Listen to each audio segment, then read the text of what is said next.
In 2019, I was doing my world tour. So I'd been doing world tours every year. Starting April, I would do at least 30 to 40 countries every year, doing business seminars all over the world. Asia, Middle East, Africa, Europe. So in 2019, I'm on a world tour and I've just finished 12 countries. I just finished my European and Middle East tour, and we're doing lots of events. Now, the way the events work is we would do probably a couple of large events, small events, large events, small events. So it's in a cycle while we're doing these events. And we usually have them lined up, right? So it's not like I wake up and I'm like, tomorrow. It's like we'll plan all the 32 countries from the beginning of the year. Everything's booked, paid for. We hit the road and then we go country after country. So in 2019, I'm doing a tour. I finished 12 countries. My 13th country is in Rwanda.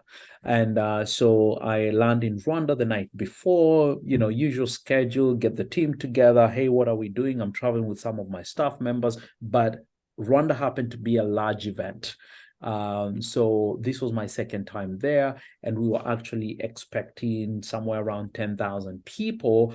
Lo and behold, 25,000 people showed up.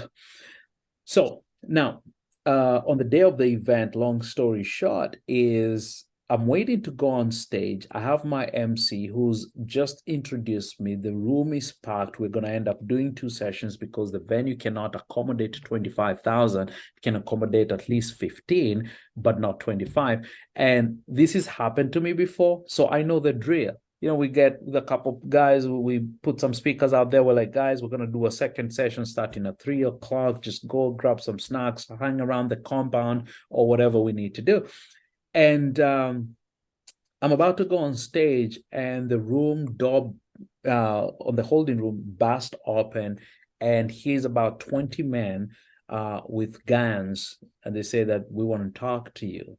And I'm freaking out because I'm like, wait, what's going on? Maybe it's a security thing. They need to take me out of the building, evacuate me or something like that. They say, no, you need to come and talk to us. So they come, they put me in a room. I sit there and I'm waiting and I'm waiting. It's been over an hour and I'm like curious because remember the MC had just introduced me.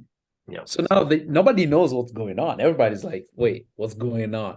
The guy is not coming up on stage. So they kept playing my cue music, and I'm still not going on stage.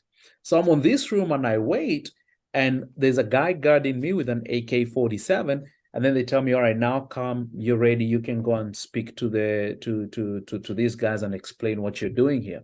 I go in there. The Minister of Justice is there, the head of police, the head of the investigation bureau is there, the Minister of Youth is there, and it's all these officials, and they go like, what are you doing in our country?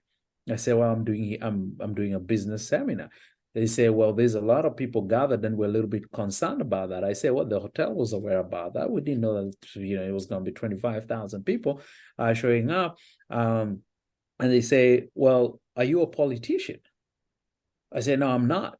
Well, then they ask me for my passport. I bring my passport. Mind you, there's nothing wrong going on. They just ask me questions. So I literally go to my room. I bring my passport. I show it to them.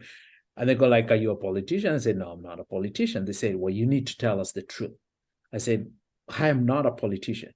So one of the guy flips his computer around and said, then what are you doing with President Bush?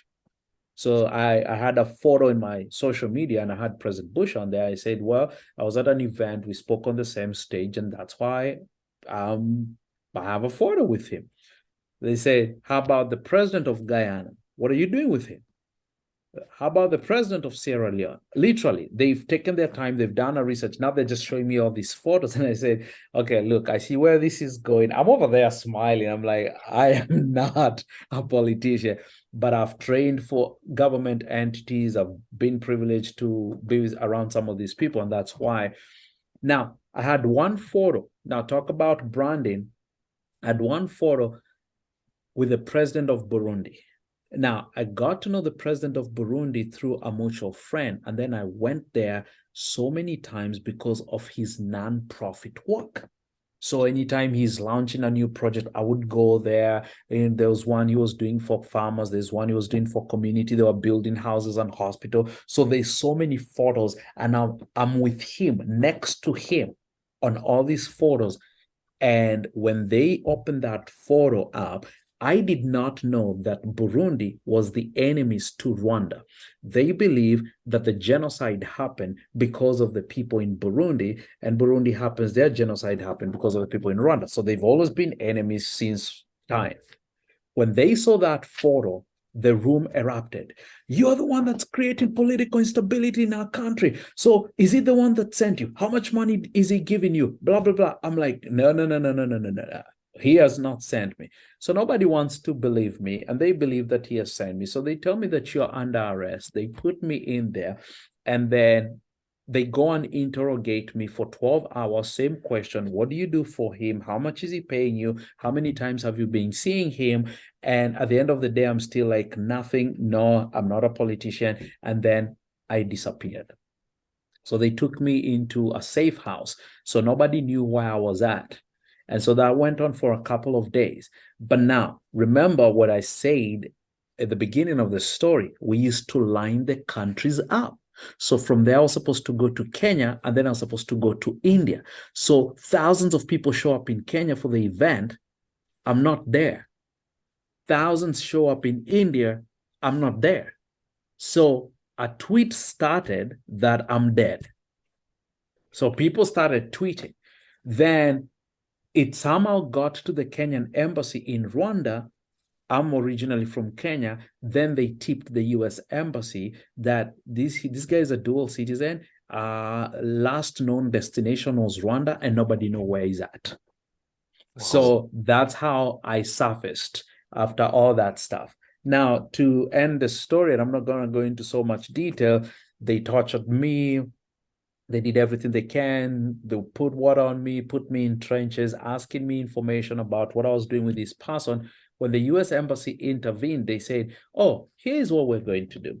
We're going to let him go to court and explain himself, because we are a democratic country. We have a legal system that's independent, which it's not, but they wanted to cover their tracks. So when I went to court, they started the games. And the games ended up being something like this. Every time I'd go to court, this is July 15th, they say, case for CK, we'll listen to it in November. The docket is full. Thank you so much. In November, I go, they push it till February. So I was there for 2 years waiting to be tried. 2 years. That's what happened. So I was in 2 years in maximum prison security, the worst place. I could not wish my enemies this. There is a lot of deception going on in that country, and I'm not here to discuss politics, but like I said, I speak the truth with exactly what happened in that nation. The government owns the media platform, so they decided when the US embassy started giving them pressure, they went on the news and they started putting stories, fake stories that I promised to give people money at the end of the event. Fong, you've been a coach a couple of years. You know how we give people value bonus, like, hey, you can get this for free. It's worth $197, but if you stay till the end, we're gonna give you all this material for free. They said I promised people money, and that was fraud and stuff like that. And so they put me in there. Wow. But here's the thing: you asked me when I left there. Do you know what's interesting? I made a lot of money while I was in prison.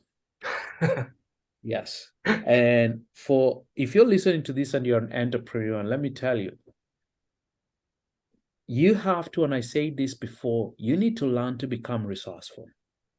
When I went there, I found the former prime minister is being arrested for a bounce check. He was given 3 years. We know it's politics. He didn't write a bounce check, but we know we found the minister of finance over there, prime minister, head of infrastructure. All these guys are in there.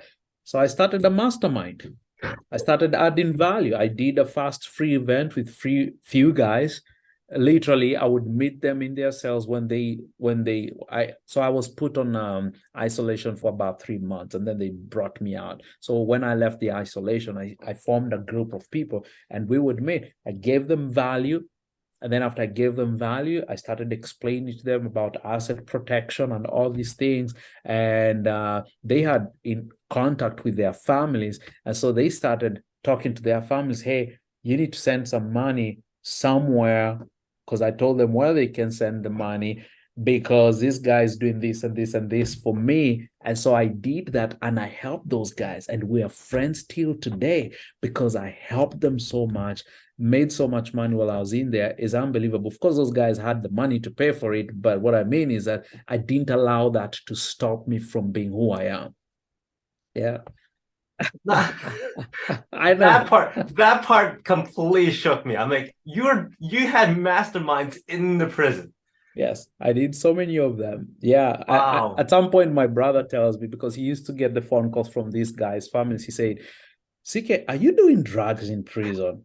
Why are people sending me 8K, 12K? I say, no, no, no. I need you to go open this corporation and put this name, and you need to go and talk to this lawyer, and you're going to do this and this and this. Because most of those guys, they needed to, protect their assets, and they did not know how to. So I Wow. educated them. I told them what they needed to do.